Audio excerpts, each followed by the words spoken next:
Captain Oliver Jobson has joined us. He was, as Scarlett said at the start of the program, I'm going to get it right, the AD-Co for Governor General Sir Clifford Campbell. Good morning, sir. Good morning. Welcome to Smile Jamaica. Thank you. And expanding the boundaries of self beyond the limit of traditional thought, discovering the magic within is the book we're going to talk about, and the goodly captain has brought it to tell us about it, which is where I'll start, sir.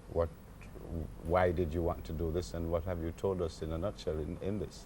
In a nutshell, I was, as a little kid, brought up in the Roman Catholic faith, and was told about heaven and hell, and told about the devil. And that's not what my psychic recollections revealed to me. My psychic recollections reveal that there's no heaven and no hell, nor does the devil exist. The devil only exists in our mind. It's an analogy in the Bible to illustrate negative behavior and thought and action. And I had a problem in trying to understand why would the Christians go to heaven and the rest of the world go to damnation, go to hell if they weren't Christians, if they weren't believers in Jesus Christ.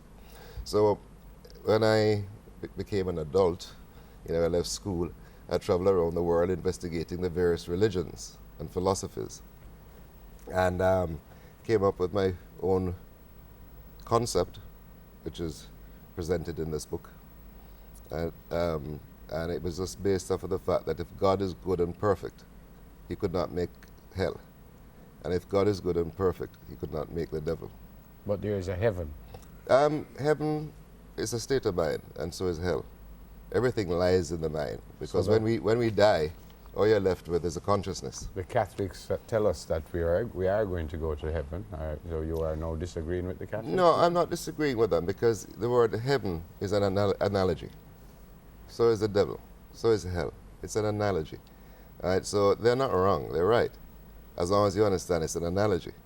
Your heaven and hell lies in your own mind. I don't understand. You don't? No. So if I die and I'm a good person, the Catholics say you will go to heaven. You are suggesting that I won't. No, I'm suggesting to you that there's no such thing as heaven and hell. What happens if you? So if I die, that's the end. That's it. No, when you die, you come back in some other person's body, right? It's some other baby, and you live your life, and you come back like the Christians say you're born in sin.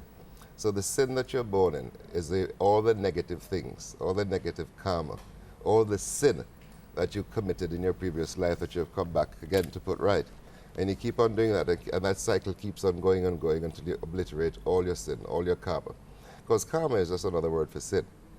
Karma is cause and effect. The good Lord says what you reap is what you sow. So if you sow good, you get good. If you sow negative things, I don't like to use the word evil, if you sow negative things, you get negative results.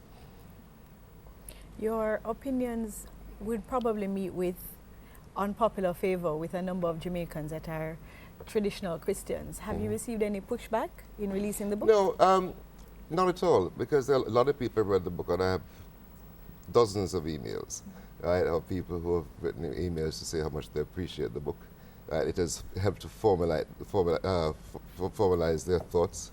A lot of people have these concepts. We all go to church, and we all take things for granted. So, whatever the priest or pastor tells us, we take for granted to be the gospel. But nobody ever thinks on their own. Now, if God is light, and light is God, it is impossible. It is an impossibility to have a location in light. Therefore, the hell and heaven cannot exist in light. Those are locations, those are places. And places cannot exist in light. Mm-hmm. I mean, light is light. What I'd like to know is, how did you get to these conclusions? I mean, as you said, many of us take what we hear in church for granted. Some of us will go and do research. You mentioned that you went to other religions, but what was the thing that prompted you to go out further and explore?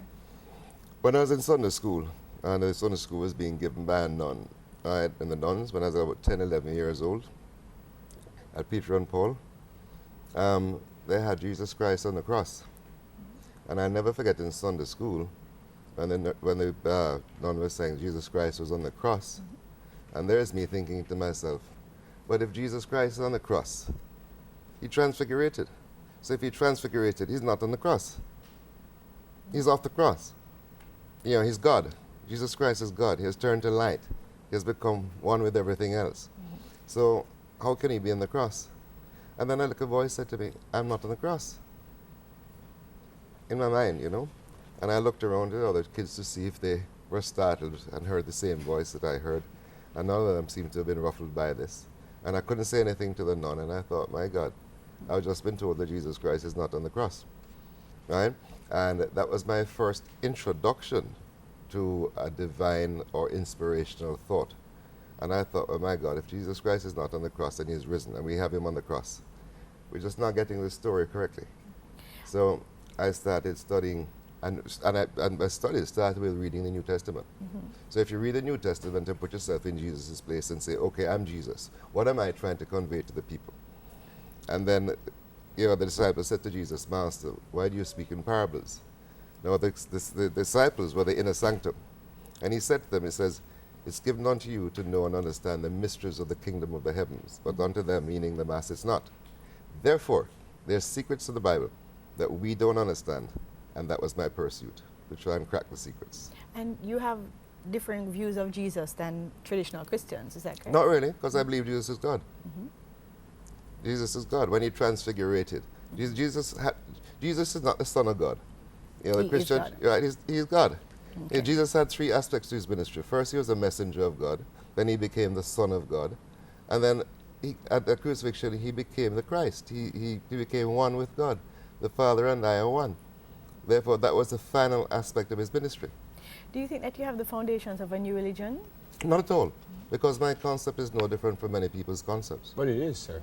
No, it is different from the traditional. But that Right. means it's different.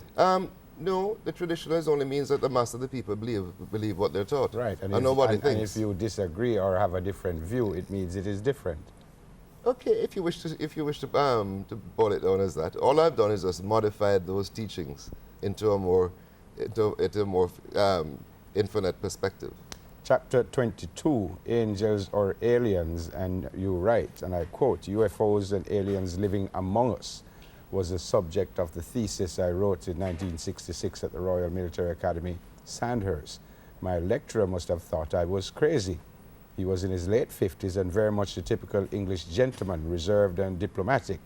After grading my paper, he remarked, Oliver, you have a very romantic mind. How could I tell him the story was real? He would have flipped his lid or had me committed to a mental asylum.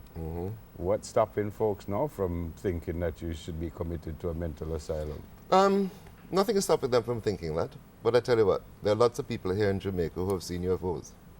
And there are lots of people here in Jamaica who have had alien encounters. Lots would be what? The word lots is relative. And many people, in other words. And it's in the Bible. When you look in the Bible, in the book of Genesis, it does not speak about a singular God. It speaks about a plural God. And Ezekiel, when he was taken up on a chariot of fire, is a primitive man's way of identifying a craft, an aerial craft. But Captain, it also must be said that most of us grew up, and I grew up in a Catholic church also, and most of us would be told that there is a heaven. And you are suggesting that there is no heaven. No, many people have told me things too, but I don't necessarily believe it. No, And nor do I take it as gospel. I'm not saying that you should or should not believe it, but I'm getting back to the difference of opinion here. Okay. And you are suggesting that you really don't have a difference of opinion. You just... A modification of the opinion yeah, people but have. if we grew up all our lives hearing that there's a heaven, there's a hell, and all of a sudden you pop up and says, well, guess what? No, there's no heaven. No, but there is a heaven in as But much no, as your my heaven and question, and I'm being long-winded here, but my question is, how did you come up with that concept. Yeah. Because when you study the other religions, and when you look around, and if you read the Bible in its essence, and not listen to what we are told, but try to find out the true essence of what Jesus was teaching. Jesus came here to teach man how to access our inner mind. Jesus then was a New Age teacher. He was a completely New Age teacher. But the suggestion... Teaching us how to access our inner mind. He was teaching metaphysics, esoteric knowledge, science, and daily life, and how to live our life and how to be better human beings. That's what Jesus And came even to if I teach. buy that, the suggestion still is that all we learned we did know, or Not we at are all. wrong. No, and you that's- have no, come no. up with You see, something what you're doing, you're using two finite words, right and wrong. It's not right and wrong. What I've written is a modification to what we are taught. Right? What I've done is Baba greened the path that we have been given. Right? That heaven and hell exist right here on this earth. We live our heaven and hell according to the way you perceive things. Jesus said, as a man thinketh, so is he. So if you think that you are the devil, and you think that you're a sinner, and you think that you're a loser, you're a loser. But if you think the converse, and God made us in his own image and likeness, therefore we should be thinking in light, we should be thinking good things about ourselves. Not thinking that we're sinners, not thinking that we're evil, right? But thinking positive thoughts. I mean, look at Usain Bolt. I mean, his body sings, look at his attitude. His attitude before the race is a relaxed, enlightened, happy mood, and he reflects that in his results. Yeah, but he's probably Right? a sinner like I am, and like most of us are. Well, if you want to think you're a sinner, you're entitled up to that. But You are not. no, I may err, right? I may do negative things. The word sin is taken from the Latin word son and santus, which means to feel evil. That's a symptom, right? So we are Right? not sinners. So no, it depends on how you see the word sinner, right? You do negative things. Negative things is negative karma. Karma is cause and action, action and reaction, right? And I'm sorry. We have very little time, so I want to ask a quick question before you go. Which religion do you think, I see you wear a Buddhist symbol, and there's a Buddhist symbol on the cover of the book. But which religion do you think most closely aligns with what you perceive to be the concept of God? But religion is a personal experience. You know, God is everywhere. God is in here. You know, when I listen to you, I'm listening to God talking to me, right? All of us are gods. God is the flame, and all of us are sparks of the flame, right? All of us are just sparks of the flame. This is why we're made in the image and likeness of God. All the churches, regardless of the religion, whether it's a Christian, Muslim, Hindu, right? All of them. Whereas I accept that God is in me, I'm not certain I accept that I am God. No, it's all a matter of perception. If God made you in his own image and likeness, and you're made in the image and likeness of God, then that's an absolute. It is for us to understand in what image and likeness we're made of God, and therefore act accordingly and aspire to that. You know, that's why people can become more nobler human beings. Every saint was a sinner, and every sinner can be sanctified. So the whole purpose of life is to work towards the pursuit of perfection, right? And the perfection is God. Therefore, it goes towards one works towards understanding one's perfection, and that's what growth is all about. Good to meet you, sir. And the pleasure is mine, sir. Captain Oliver Jobson here on Smile Jamaica, and the book Expanding the Boundaries of Self. Where can it be found? This book is distributed in Jamaica by Novelty Trading Company, and it's available at Bookland and at all supermarkets. Okay, sir.